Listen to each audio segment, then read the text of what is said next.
बिस्मिल्लाहिर्रहमानिर्रहीम। अस्सलामुअलैकुम दोस्तों, उम्मीद करता हूँ आप सब खैरियत से होंगे। हज़रत अबू तालिब ने पूछा, तुम मेरे भतीजे को ले जाकर क्या करोगे? कत्ल। कुरैश के दूसरे सरदार ने जवाब दिया, हम मोहम्मद को कत्ल करेंगे। नाउज़ बिल्लाह, ये भी इंसाफी नहीं होगी। हम तुम्हारे भतीजे के बदले तुम्हें अपना बेटा दे रहे हैं, ये बहुत बड़ी बेइंसाफी होगी। अबू तालिब ने कहा, तुम मेरे भतीजे को कत्ल करोगे और मैं तुम्हारे बेटे को पालूंगा और उस पर खर्च करूंगा और उसे बहुत अच्छी जिंदगी दूंगा। तुम मेरे पास कैसा इंसाफ लेकर आए हो? मैं तुम्हें इज्जत से रुखसत करता हूँ। खालिद ने जब अपने भाई को अपने सरदारों के साथ वापस आते देखा और सरदारों से सुना कि अबू तालिब ने यह सौदा कबूल नहीं किया, तो खालिद को दिली मुसर्रत हुई थी। मोहम्मद सल्लल्लाहु अलैहि वसल्लम का तुमने क्या बिगाड़ लिया था अबू सुलेमान? खालिद की जात से एक सवाल उठा। उसने ख्यालों ही ख्यालों में सर हिलाया और दिल ही दिल में कहा, कुछ नहीं। बेशक मोहम्मद सल्लल्लाहु अलैहि वसल्लम का जिस्म ताकतवर है, लेकिन रकाना बिन अब्द यजीद जैसे पहलवान को उठाकर पटकने के लिए सिर्फ जिस्मानी ताकत काफ़ी नहीं। रकाना बिन अब्द यजीद रसूल करीम सल्लल्लाहु अलैहि वसल्लम का चचा था, जिसने इस्लाम कबूल नहीं किया था। यह अरब का माना हुआ पहलवान था। नामी गिरामी पहलवान आए जिन्हें उसने एक ही दौ में पटक कर उठने के काबिल ना छोड़ा। वो वहशी इंसान था, सिर्फ लड़ना मारना जानता था। खालिद को वो वक्त याद आने लगा जब मुसलमानों को दिक करने वाले 3-4 आदमियों ने एक दिन रकाना पहलवान को खूब खिलाया पिलाया और उसे कहा था कि तुम्हारा भतीजा मोहम्मद किसी के हाथ नहीं आता, ना अपनी तबलीग से बाज आता है, ना किसी से डरता है, और लोग उसकी बातों के जादू में आते चले जा रहे हैं। क्या तुम उसे सीधा नहीं कर सकते? क्या तुम मेरे हाथों उसकी हड्डियां तड़वाना चाहते हो?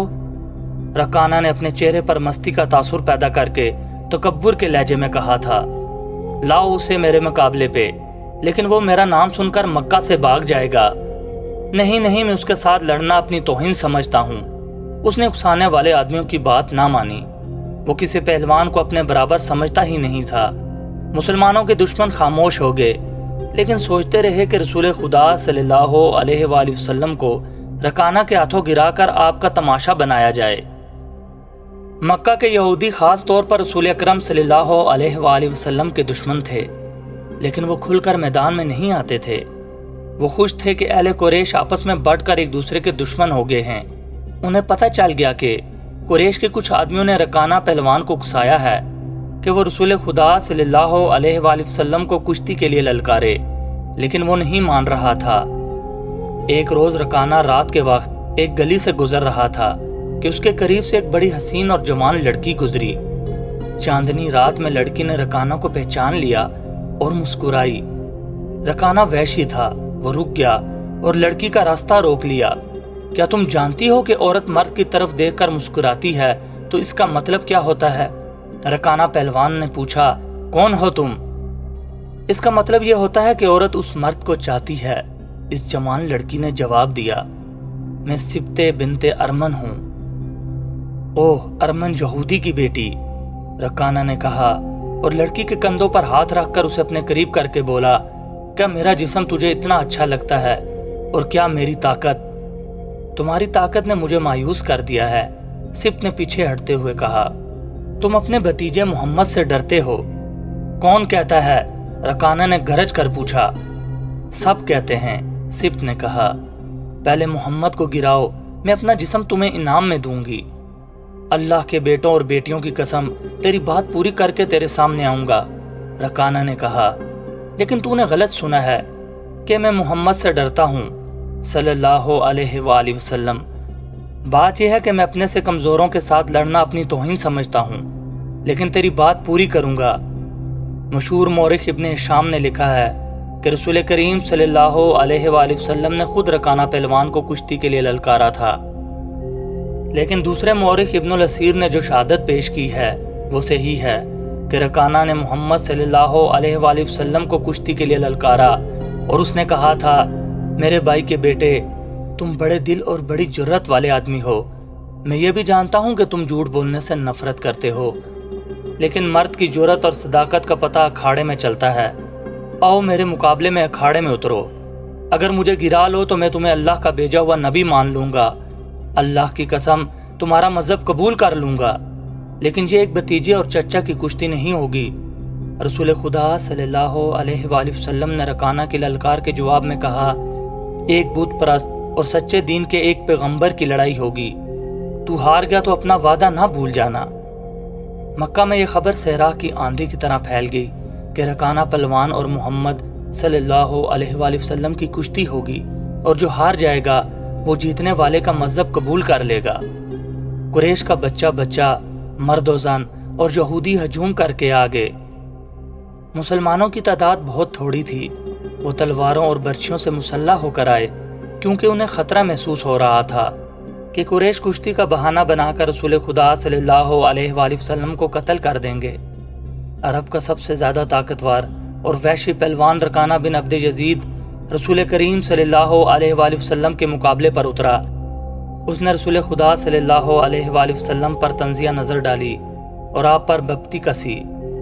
آپ مکمل خاموشی اور اطمینان سے رکانہ کی آنکھوں میں آنکھیں ڈال کر دیکھتے رہے کہ وہ بے خبری میں کوئی داؤ نہ کھیل جائے۔ رکانہ آپ کے ارد گرد یوں گھوما جیسے شیر اپنے شکار کے ارد گرد گھوم گیا ہو اور اب اسے کھا جائے گا۔ ہجوم رسول کریم صلی اللہ علیہ وآلہ وسلم کا مذاق اڑا رہا تھا۔ مسلمان خاموش تھے، وہ دل ہی دل میں اللہ کو یاد کر رہے تھے۔ انہوں نے اپنے تلواروں کے دستوں پر ہاتھ رکھے ہوئے تھے۔ پھر نہ جانے کیا ہوا، رسول اکرم صلی اللہ علیہ وآلہ وسلم نے کیا داؤ کھیلا۔ ابن الاسیر کہتا ہے کہ آپ صلی اللہ علیہ وآلہ وسلم نے رکانہ کو اٹھا کر زمین پر پٹخ دیا۔ رکانہ زخمی شیر کی طرح اٹھا اور آپ صلی اللہ علیہ وآلہ وسلم پر حملہ آور ہوا۔ آپ نے پھر وہی داؤ کھیلا اور اسے پٹخ دیا۔ وہ اٹھا تو آپ نے اسے تیسری بار پٹخا۔ باری برکم جسم 3 بار پٹخا گیا تو کشتی جاری رکھنے کے قابل نہ رہا۔ رکانہ سر جھکا کر اکھاڑے سے نکل گیا۔ ہجوم پر سناٹا طاری ہو گیا اور مسلمان ننگی تلواریں اور برچھیاں ہوا میں لہرا لہرا اور اچھال اچھال کر نعرے لگا رہے تھے۔ چچا رکانہ، رسول اللہ صلی اللہ علیہ وآلہ وسلم نے للکار کر کہا، اپنا وعدہ پورا کرو اور یہیں اعلان کرو کہ آج سے تو مسلمان ہے۔ رکانہ نے قبول اسلام سے صاف انکار کر دیا۔ یہ طاقت جسمانی نہیں تھی۔ خالد نے نخلستان میں لیٹے لیٹے اپنے آپ سے کہا، رکانہ کو یوں 3 بار پٹخنا تو دور کی بات ہے، اسے کوئی پچھاڑ بھی نہیں سکا تھا۔ رسول اکرم صلی اللہ علیہ وآلہ وسلم کا تصور خالد کے ذہن میں نکھر آیا۔ وہ آپ صلی اللہ علیہ وآلہ وسلم کو اچھی طرح سے جانتا تھا، لیکن اب وہ محسوس کر رہا تھا جیسے وہ محمد صلی اللہ علیہ وآلہ وسلم کوئی اور تھے جنہیں وہ بچپن سے جانتا تھا۔ اس کے بعد آپ صلی اللہ علیہ وآلہ وسلم نے جو رخ اختیار کیا تھا اس میں خالد آپ کو نہیں پہچانتا تھا۔ نبوت کے دعوے کے بعد خالد کی آپ صلی اللہ علیہ وآلہ وسلم کے ساتھ بول چال بند ہو گئی تھی۔ وہ آپ کے ساتھ دو ہاتھ کرنا چاہتا تھا، لیکن وہ رکانہ کی طرح پہلوان نہیں تھا۔ وہ میدان جنگ میں لڑنے والا اور لڑنے والوں کی قیادت کرنے والا جنگجو تھا، لیکن اس وقت مسلمان فوج کی صورت میں لڑنے کے قابل نہیں تھے۔ جب مسلمان فوج کی صورت میں لڑنے کے قابل ہوئے اور قریش کے ساتھ ان کا پہلا مارکا ہوا، اس وقت خالد کے لیے ایسے حالات پیدا ہو گئے تھے کہ وہ اس مارکے میں شامل نہیں ہو سکا تھا۔ اس کا اسے بہت افسوس تھا۔ یہ مارکا بدر کا تھا، جس میں 313 مجاہدین اسلام نے 1000 قریش کو شکست دی تھی۔ خالد دانت پیستا رہ گیا تھا، لیکن اس روز جب وہ اس نخلستان میں لیٹا ہوا تھا، اسے خیال آیا کہ 313 نے 1000 کو کس طرح سے شکست دی ہوگی۔ اس نے شکست کھا کے آنے والوں سے پوچھا تھا کہ مسلمانوں میں کون سی خوبی تھی جس نے انہیں فتح یاب کیا تھا۔ خالد اٹھ بیٹھا اور انگلی سے ریت پر بدر کے میدان کے خد و خال بنا کر قریش اور مسلمانوں کی پوزیشنیں اور مارکے کے دوران دونوں کی چالوں کی لکیریں بنانے لگا۔ باپ نے اسے فن حرب و ضرب کا ماہر بنا دیا تھا۔ بچپن میں اسے گھڑ سواری سکھائی، لڑکپن میں اسے اکھڑ اور منہ زور گھوڑوں کو قابو لانے کے قابل بنایا۔ نوجوانی میں وہ شہ سوار بن چکا تھا، شتر سواری میں بھی وہ ماہر تھا۔ اس کا باپ ہی اس کا استاد تھا۔ اس نے خالد کو نہ صرف سپاہی بلکہ سالار بنایا تھا۔ خالد کو جنگ و جدل اتنی اچھی لگی کہ وہ لڑنے اور لڑانے کے طریقوں پر غور کرنے لگا اور جوانی میں فوج کی قیادت کے قابل ہو گیا۔ उसे बदर की लड़ाई में शामिल ना हो सकने का अफसोस था और वो इंतकाम के तरीके सोचता रहता था, लेकिन अब उसकी सोचों का दायरा और तरफ चल पड़ा था। मक्का से रवानगी से कुछ अरसा पहले से वो इस सोच में खो गया था कि रसूल अकरम सल्लल्लाहु अलैहि वसल्लम ने रकाना पहलवान को 3 बार पटखा था। बदर में आप सल्लल्लाहु अलैहि वसल्लम ने महज 313 मुजाहिदीन से 1000 को शिकस्त दी। ये कोई और ही कुव्वत थी, लेकिन बदर के मार्के के बाद उसके दिल में मुसलमानों के खिलाफ इंतकाम की आग सुलग रही थी। मुसलमान मार्का बदर में कुरैश के बहुत से आदमियों को कैदी बनाकर ले गए थे। कुरैश के सरदारों के लिए तो ये सदमा था ही, उसका बहुत बुरा असर खालिद ने कबूल किया था। उसे याद था कि जब बदर का मार्का लड़ा जा रहा था और मक्का में कोई खबर नहीं पहुंच रही थी कि मार्के का अंजाम क्या हुआ। मक्का के लोग बदर की सिम देखते रहते थे कि उधर से कोई सवार दौड़ आएगा और फतह की खबर सुनाएगा। आखिर एक रोज एक शुतर सवार आता नजर आया। लोग उसकी तरफ दौड़ पड़े। सवार ने अरब के रिवाज के मुताबिक अपना कुर्ता फाड़ दिया था और वो रोता आ रहा था। बुरी खबर लाने वाले कासिद ऐसे ही किया करते थे। वो जब लोगों के दरमियान पहुंचा तो उसने रोते हुए बताया कि अहले कुरैश को बहुत बुरी शिकस्त हुई है। जिसके अजीज रिश्तेदार लड़ने गए थे वो एक दूसरे से आगे बढ़ बढ़कर उनके मुतल्लिक पूछते थे कि वो जिंदा हैं, जख्मी हैं या मारे गए हैं। शिकस्त खुर्दा कुरैश पीछे आ रहे थे। मारे जाने वालों में 17 अफराद खालिद के कबीले बनु मखजूम के थे और इन सब के साथ खालिद का खून का बड़ा करीबी रिश्ता था। अबू जहल भी मारा गया था। खालिद का भाई जिसका नाम वलीद था जंगी कैदी बन गया था। अबू सुफियान जो कि कुरैश के सरदारों का सरदार था और उसकी बीवी हिंद भी मौजूद थे। कुछ मेरे बाप और मेरे चचा के मुतल्लिक बता, एक कासिद। हिंद ने पूछा, तुम्हारा बाप उतबा अली और हमजा के हाथों मारा गया। कासिद ने कहा, और तुम्हारा चचा शेबा को अकेले हमजा ने कत्ल किया है और तुम्हारा बेटा हंजरा अली के हाथों मारा गया है। अबू सुफियान की बीवी हिंद ने पहले तो अली और हमजा को बुलंद आवाज से बुरा भला कहा, फिर बोली, अल्लाह की कसम, मैं अपने बाप और अपने चचा और अपने बेटे के खून का बदला लूंगी। अबू सुफियान पर खामोशी तारी थी। खालिद का खून खोल रहा था। कुरैश के 70 आदमी मारे गए थे और जो जंगी कैदी हुए थे उनकी तादाद भी इतनी ही थी। खालिद उठा, दरी झाड़ कर लपेटी और घोड़े की जीन के साथ बांधकर सवार हुआ और मदीने की सिमत चल पड़ा। उसने ज़हन को यादों से खाली कर देना चाहा, लेकिन उसका ज़हन मदीना पहुंच जाता जहां रसूल अल्लाह सल्लल्लाहु अलैहि वसल्लम थे और जो तबलीग इस्लाम का मरकज़ बन गया था।